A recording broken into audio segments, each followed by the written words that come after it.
नमस्कार दोस्तों, मैं श्याम स्वागत करता हूं हमारे YouTube चैनल ट्रिकी डॉज पे। Tricky dodge your educational ऑट्स।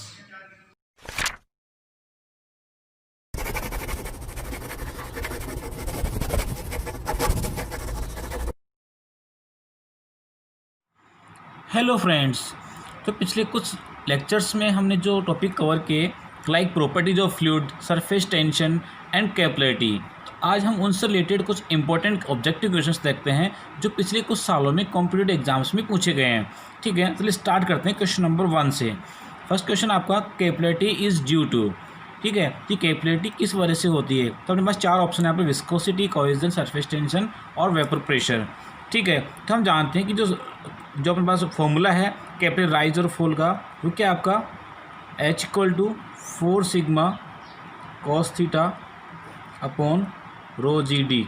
ठीक है, तो जब हमने स्टडी किया था देखा था कि जो लिक्विड कैपिलरी राइज और फॉल है वो किस किस पे डिपेंड करता है, अपने सरफेस टेंशन पे, angle of contact, density of liquid और डायमीटर ऑफ द ट्यूब।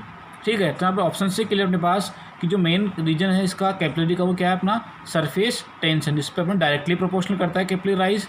ठीक है, तो यहाँ पर राइट ऑप्शन क्या होगा, अपना सरफेस टेंशन। ठीक है, विस्कोसिटी यहाँ पर हो नहीं सकता, इसके बारे में पहले भी स्टडी कर चुके हैं। ठीक है, कोहेजन क्या है, एक अट्रैक्शन फोर्स है between the 2 molecules of the same liquid. ठीक है, और वेपर प्रेशर की बात करूँ तो वेपर प्रेशर वो प्रेशर होता है जिस प्रेशर पे लिक्विड वेपराइज हो जाता है। क्लियर है। नेक्स्ट क्वेश्चन है, if the diameter of A capillary tube is doubled the capillary rise will be. ठीक है, दैट मीन्स क्या कि कैपिलरी ट्यूब को अपन जब उसकी जो डायमीटर उसको डबल कर देते हैं तो उसका कैपिलरी राइज पे क्या इफेक्ट पड़ेगा। ठीक है, तो हम जानते हैं कि जो कैपिलरी राइज का फॉर्मूला क्या होता है, 4 sigma cos theta upon rho g d. ठीक है, तो यहाँ से हम क्या देख रहे हैं कि कैपिलरी राइज है वो इनवर्सली प्रोपोर्शनल है डायमीटर ऑफ द ट्यूब के। ठीक है, जैसे हमने देखा था यहाँ पे जिस तरह से। ठीक है, ये डायमीटर ट्यूब भी, जैसे हम यहाँ से क्या करें डायमीटर को जो इंक्रीज़ करेंगे तो जो ये वैल्यू है वो क्या हो जाएगी, डाउन होगी। ठीक है, इसको हम बोलते हैं हल वेट, एक तरह से हाफ हो जाएगी। ठीक है, तो यहाँ ऑप्शंस में अपन देखते हैं, यहाँ पर फर्स्ट ऑप्शन अनअफेक्टेड, ये रॉन्ग हो गया, डबल नहीं होगा, तो अपना करेक्ट आंसर क्या होगा यहाँ पर, हल वेट, यानी हाफ हो जाएगा, क्योंकि जो राइज है वो डायमीटर क्या है, इन्वर्सली प्रोपोर्शनल है। क्लियर यहाँ से। नेक्स्ट क्वेश्चन है, a liquid would wet the solid if adhesion force as compare to cohesion force are. ठीक है, तो हम जानते हैं कि when adhesion force is more than the cohesion force, उस केस में क्या होगा, liquid would wet the surface.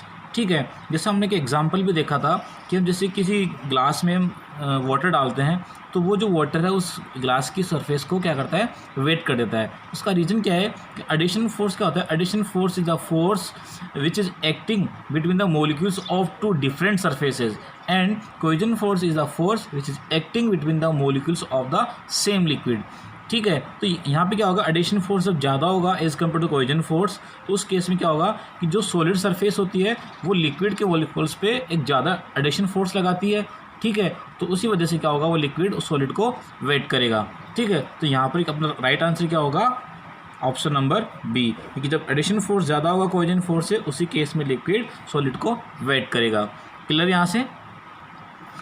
Next question है, surface tension has the unit of. ठीक है, हम जानते हैं कि सरफेस टेंशन क्या एक टेंसाइल फोर्स होता है जो कि फ्री सरफेस पे एक्ट करता है और उसकी जो पेरिफेरी होती है, उसकी यूनिट लेंथ होती है, उस पर एक्ट करता है। ठीक है, तो यहाँ पे राइट आंसर क्या होगा, अपना फोर्स पर यूनिट लेंथ। ठीक है, क्वेश्चन नंबर 5 है, the difference of pressure between the inside and outside of a liquid drop. ठीक है, तो हमने जब सरफेस टेंशन स्टडी किया था तब देखा था कि जो लिक्विड ड्रॉपलेट होता है उसमें 2 फोर्स एक्ट करते हैं। एक तो होता है उसके पेरिफेरी पे टेंसाइल फोर्स, ठीक है, जो पर यूनिट लेंथ पे एक्ट करता है। दूसरा जो अंदर जो उसकी लिक्विड है उसका एक खुद का एक प्रेशर होता है। ठीक है, और बाहर होता है एक एटमॉस्फेरिक प्रेशर। ठीक है, तो यहाँ से देखते हैं दोनों क्या होते हैं, अपोजिट डायरेक्शन में एक्ट कर रहे होते हैं। तो यहाँ से हम देखते हैं कि जो एक्सेस प्रेशर होता है Pi - P0, जो कि यहाँ पर अपन शो कर रहे हैं डिफरेंस इन प्रेशर। ठीक है, तो इस प्रेशर का जो फोर्स होगा और जो टेंसाइल फोर्स होगा वो दोनों क्या होंगे, इक्विलिब्रियम कंडीशन में होंगे।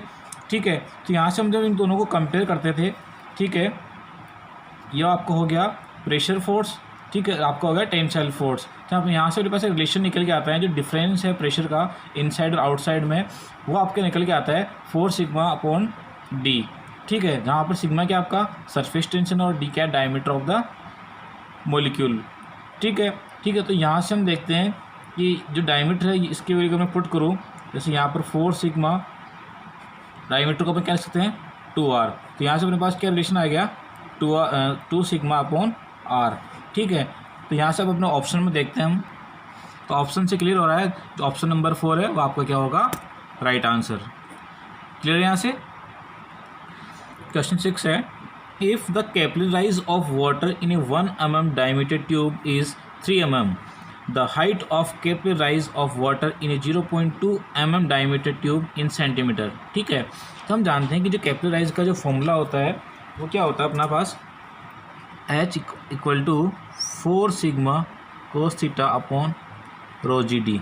ठीक है, तो यहाँ से हम देख रहे हैं कि H inversely proportional to diameter of the tube. ठीक है, तो इस केस में अपना फर्स्ट केस के लिए जो डायमीटर ट्यूब क्यू गिवन है और उसके कैपिलरी राइज गिवन है, और सेकेंड के लिए अपने पूछ रहा है। ठीक है, तो यहाँ से अपने क्या रिलेशन देखते हैं H1 upon H2 equal to D2 upon D1। अपने पास यहाँ से एक रिलेशन आता है।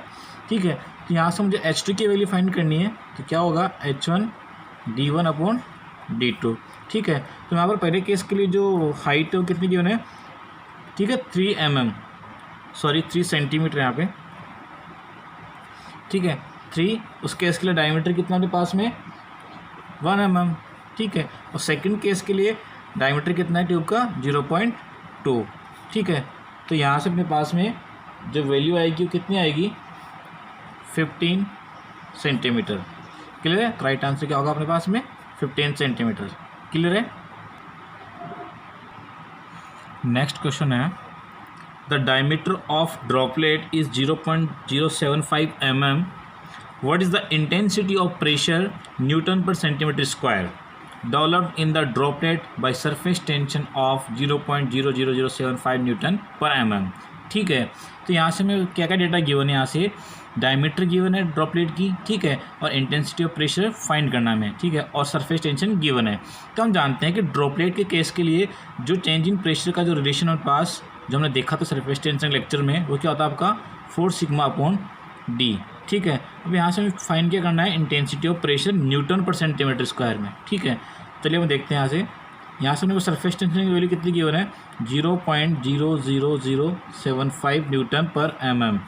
ठीक है, और डायमीटर कितना गिवन है पास में 0.075 mm। ठीक है, इसको जब हम थोड़ा सिंप्लीफाई करेंगे तो सिंप्लीफाई करने के पास अपने पास जो वैल्यू आएगी वो क्या आएगी अपने पास में 4 × 10⁻³ न्यूटन पर mm स्क्वायर।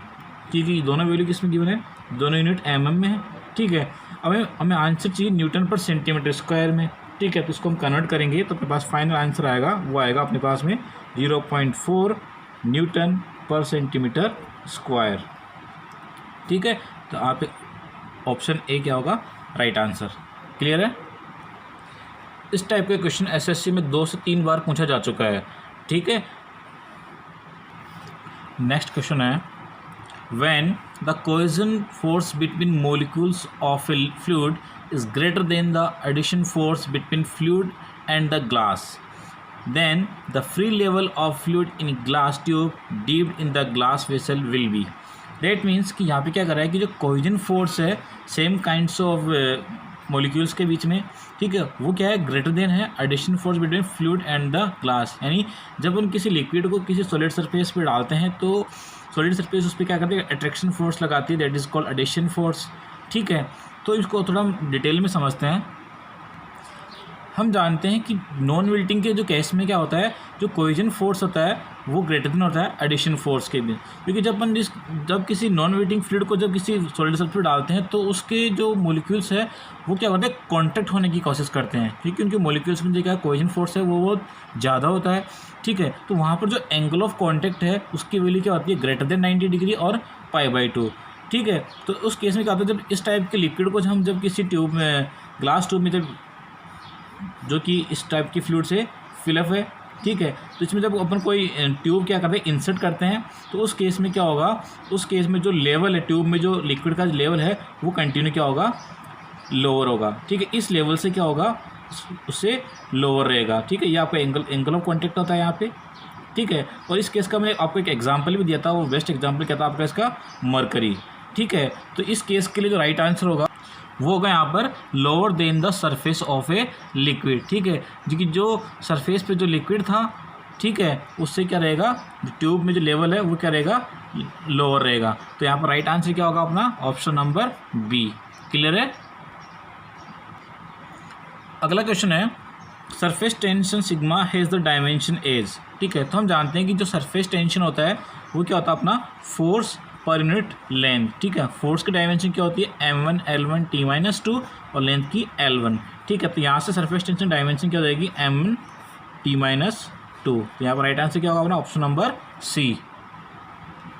लास्ट क्वेश्चन है, if the velocity gradient is given by theta and dynamic viscosity of the fluid is given by mu, what is the shear stress on the wall of the boundary layer in the direction of motion.